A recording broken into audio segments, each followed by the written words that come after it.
Hi, I'm Emily. I'm using a throwaway account right now because I don't want this on my main account. I'll be referring to my husband as James and my mother-in-law as Margaret. I'm 28 and have been married to James, also 28, for about 2 years. We were friends in college and reconnected at a friend's party a few years ago. We've been together for almost 4 years, including our married time. James and I love each other, and I don't regret marrying him at all. The only issue I have is with his mother. Margaret was a single mother and raised James on her own, which is commendable, but she's really arrogant and cold. From the first day, she made it clear she didn't approve of me. I believe it's because of my financial background. I didn't grow up wealthy. My parents worked hard to provide for me and my 3 sisters. My dad was a janitor, and my mom took on several odd jobs. I'm proud of my upbringing and my parents' hard work. They raised us to be good people, and we've always been proud of them. Margaret, however, is quite classist. She made a face when I told her about my parents' jobs during our first dinner together. Since then, she's made it clear I'm not welcome in her family. She didn't say anything directly, but kept her distance and even used different, less nice silverware and plates for me. I didn't mention it to James at first because I thought I might be overthinking things. But over time, it became clear that Margaret's actions were intentional. She bought me cheap birthday presents with the price tag still on, even though she could afford nice gifts. For example, she gave James an expensive watch and her assistant a trip to Bali, while I got a knockoff Prada bag worth $85. Realizing I wasn't imagining things, I should have talked to James about it back then. I didn't know how to bring up something so upsetting. I had been discriminated against before, but never by someone I hoped to have a relationship with.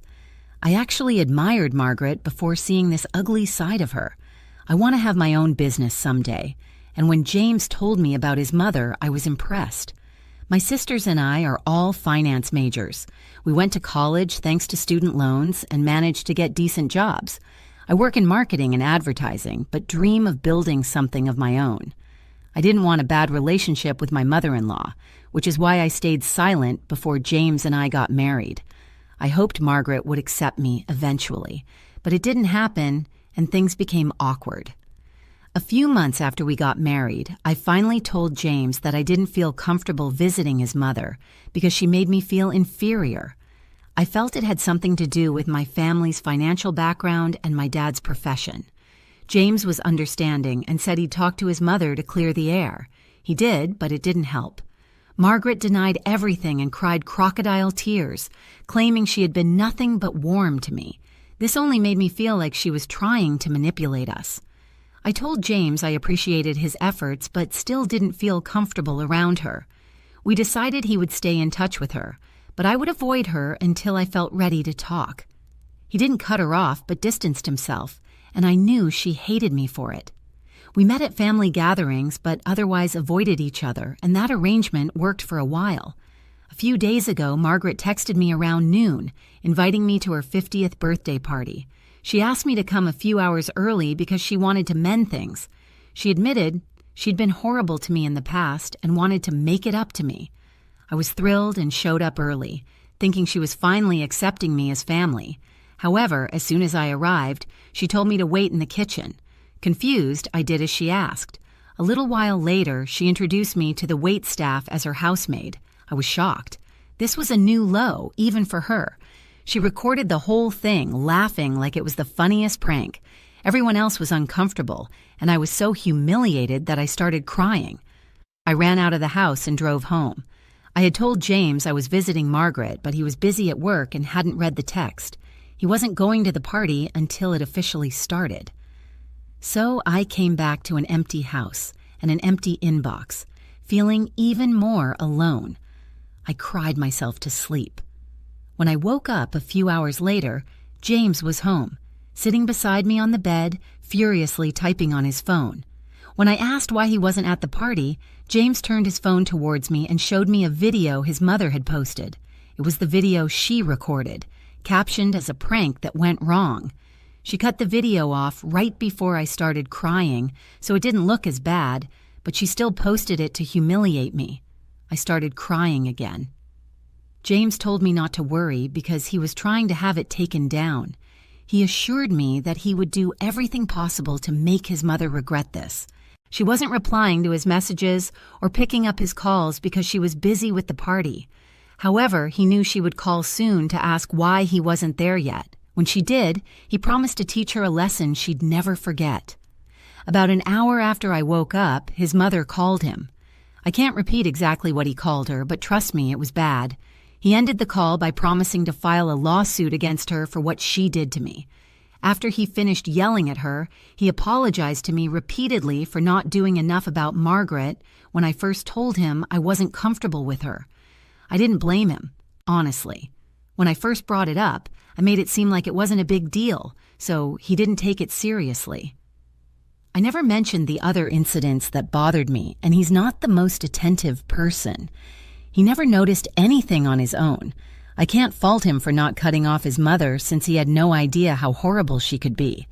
But on the day of her party, I finally told him everything. He was furious. He said I should have told him sooner, and I agreed. He never would have let it go on for so long. He apologized for not noticing how his mother was treating me. We talked it through, and then he called his lawyer to see if there was any legal action we could take against her. Unfortunately, we couldn't file a lawsuit for emotional distress since there were no physical repercussions of her actions. Even if we pursued it, we would likely waste our time. I told James we didn't need to go after her and could just cut her out of our lives, but that wasn't enough for him. He wanted to teach her a lesson. I could tell he was really angry on my behalf, and I loved him more for it, so I didn't stop him.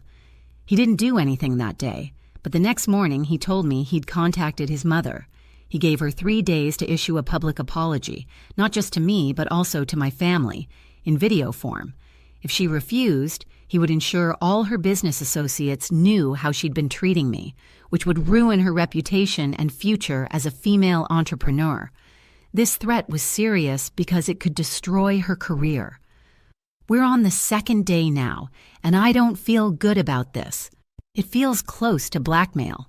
I expressed my concerns to James, but he dismissed them, saying it was the only way to teach Margaret a lesson and ensure she never bothered me again. I don't like this at all, letting my husband go after my mother-in-law. Update. Many of you suggested I talk to James again, so after he came back from work, I sat him down and shared my concerns. I know Margaret is the bad guy here, but I don't want to stoop to her level just to get back at her. I told him I didn't like the idea of resorting to such tactics for an apology that would be insincere. I asked him to call it off and let Margaret do whatever she wanted as long as she stayed away from us. Surprisingly, he didn't resist this time. Instead, he broke down into tears, and I had to console him for several minutes before he could tell me what was really bothering him. As many of you guessed, he was overcompensating for not taking things seriously when I first told him about Margaret. I realize a lot of this is my fault because I was desperate for her acceptance, even though she hated me. After watching a video, which has since been deleted, he saw how deep-rooted Margaret's problems were and felt really guilty. He channeled all his guilt into getting back at his mom instead of listening to me and what I wanted. But talking to me made him realize he was making the same mistake again by not taking me seriously. I'm quite submissive and struggle with asserting myself, but we discussed it and he texted Margaret, telling her there was no need for an apology because he didn't want anything to do with her anymore. I'm proud of both of us for handling this well and ensuring it's us against the problem, not us against each other. James and I care deeply for each other, which made it hard to address the biggest issues. We agreed to look into marriage counseling, as we could benefit from it. I've already started searching, and I hope to begin working on our marriage within the next week to prevent similar incidents from happening again. This has been one of the worst experiences of my life, and I don't want to feel that way ever again. I'm glad James is cutting Margaret off because I don't think I could see her again without wanting to smack the arrogance out of her. I won't do it, but I hope someone does. Update. A week has passed since the party. Margaret hasn't tried to contact us since James gave her the ultimatum and didn't even reply when he told her the apology wasn't needed anymore. We knew something was wrong since she wouldn't just let this slide. As days passed without any word from Margaret, we kind of forgot about it. However, today she finally showed up at our house with her lawyer. When I opened the door, she walked in without even glancing at me, as if I wasn't there. She started calling out for James, demanding he come to the living room. It was ridiculous because James was in our bedroom, and I was about to go get him anyway. She didn't need to take matters into her own hands. When James appeared in the living room, she told him to sit down on the couch. It was infuriating because she was acting like this was her house, ordering us around. James told her he would do whatever he wanted and didn't want to speak to her, so she needed to leave and take her lawyer with her. Margaret didn't budge and insisted he take a seat because he would want to hear what she had to say. I told James to just sit and listen because I wanted her out of the house as soon as possible. I knew we wouldn't get rid of her until she had her say, even if it meant listening to her legal threats or some other nonsense. I just wanted to get this over with, even if it meant listening to Margaret's legal threats or other nonsense.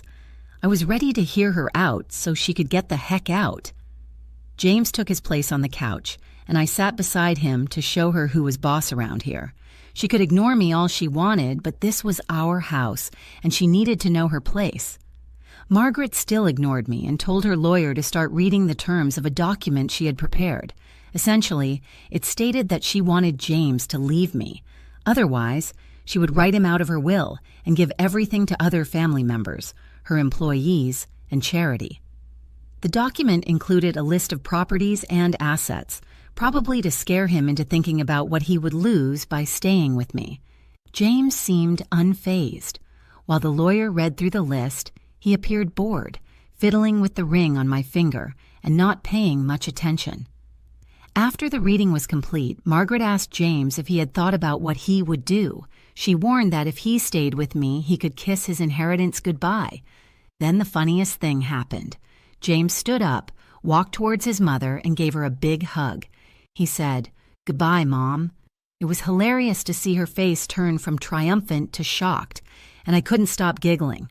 Finally, she acknowledged my existence and snapped at me, telling me to shut up and throwing a tantrum with several choice words I won't repeat here. I didn't respond and pretended I couldn't hear her, knowing that would piss her off the most. Even James didn't argue with her. As she started screaming at me, he suggested we return to our room since his mother was clearly losing it. He didn't want to stick around for more of her meltdown as it was quite embarrassing. We spoke to each other normally, ignoring her wild screaming and cursing. Both of us got up to go back to our room to further irritate her, but then she took it too far, accusing me of being a gold digger. She said she never should have approved our marriage and that I was only after James for his money because my dad was a loser who couldn't earn any himself. That was out of line. She had no idea how hard my dad has worked for us, and I wasn't going to let anyone take that away from us. I didn't argue, but calmly told her that my husband was rejecting her, despite all her money, so I was anything but a gold digger. I was a working woman who didn't take any money from my husband and did everything on my own. She had no idea what she was talking about.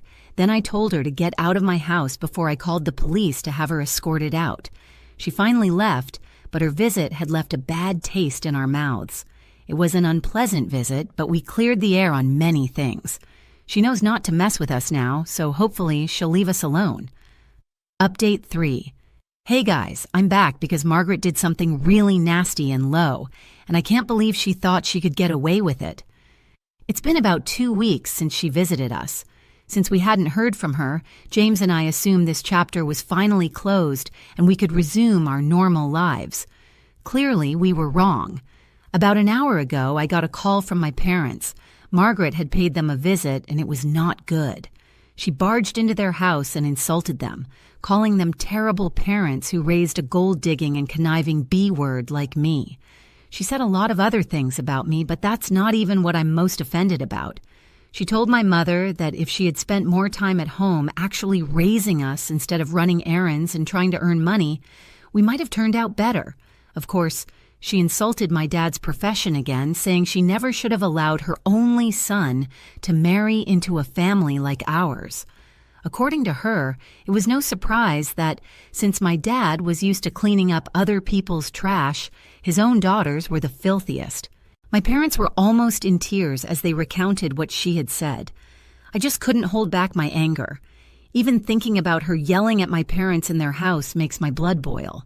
I'm at work right now, so I can't do anything about it yet, but as soon as I'm done for the day, I'm heading over to Margaret's house to give her a piece of my mind. She definitely needs to be taken down a peg. I texted James about it as soon as I heard what happened with my parents, but he's busy with work and hasn't replied yet. Honestly, I don't want him to come with me, but I informed him so he wouldn't be surprised when Margaret calls him up crying about what I said to her. Update 4. Hi, I'm currently at home. I came back from Margaret's house about 3 hours ago, and it was incredibly satisfying to let her know exactly what I thought of her. She didn't seem surprised when I showed up at her place and opened the door herself. She was smirking at me, and that's when I lost it. She didn't even have to say anything to make me mad because I was already fuming. I pushed her aside and went inside the house. I asked her if she had visited my parents and said all those horrible things to them. When she said yes, she sounded very pleased with herself, and I wanted to wipe that smirk right off her face. So I screamed at her as loudly as I could, and I swear I felt the house shake.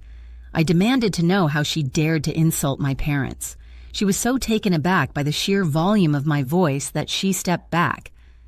It's quite funny now that I think about it because I'm generally a quiet and soft-spoken person. I even surprised myself with how loudly I was yelling. I called her a hypocrite and a sad excuse for a human being. I told her she had failed as a mother because she couldn't prioritize James's happiness over her own, which is why she was trying to break us apart.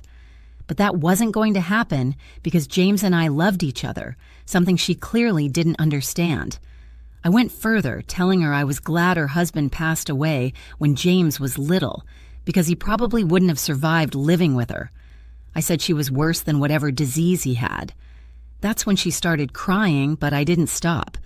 I continued yelling at her for a few more minutes until I finally ran out of steam. By then, she was sobbing inconsolably, and I was quite happy about it. Seeing her break down felt satisfying because she had made me feel bad about myself and my family, and worst of all, she had insulted my parents. She deserved it. A few minutes after she started crying, I stormed out of the house and came back home. About an hour later, James came home. He told me he got off work early but didn't come home directly because he thought I would be at Margaret's house. So he headed over there, but by the time he arrived, I had already left.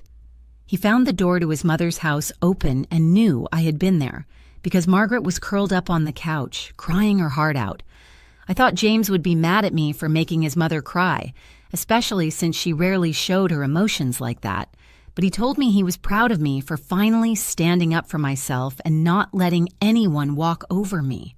He hugged me and apologized for what his mother had said to my parents. James then shared that he had a short conversation with Margaret before coming home. He said it was probably one of the last times he would talk to her because we were going to have no contact with her. If she tried to mess with us again, we would file for a restraining order. When James asked Margaret about what I had said, she repeated everything, including my comments about his father, expecting him to defend her and say he was going to leave me for taking things too far. But he disappointed her by saying he wasn't offended by my words about his father, because Margaret had said much worse about my family. She had it coming. They got into another fight, with Margaret accusing him of not caring about her and always taking my side because I was pretending to be soft and innocent. But he told her that wasn't the case at all. The only reason he was on my side was because I was right. I had never gone out of my way to hurt her or make her feel inferior. It was she who used to do that to me. Even when confronted and given a chance to improve, she didn't take it. Instead, she turned it around on me and tried to gaslight me. Now, she couldn't complain. She had enough opportunities to make things right with me, but she didn't. Now that I was finally standing up for myself, she couldn't victimize herself and make me look like the villain. James walked out of his mother's house even as she screamed for him to come back and demanded that he leave me. But he told me he had made his choice and didn't care about anything else. It was sweet, and we had a cute little moment. We're still going to continue marriage counseling as it's going well, but now we know for sure that we have each other's backs forever. That's all I ever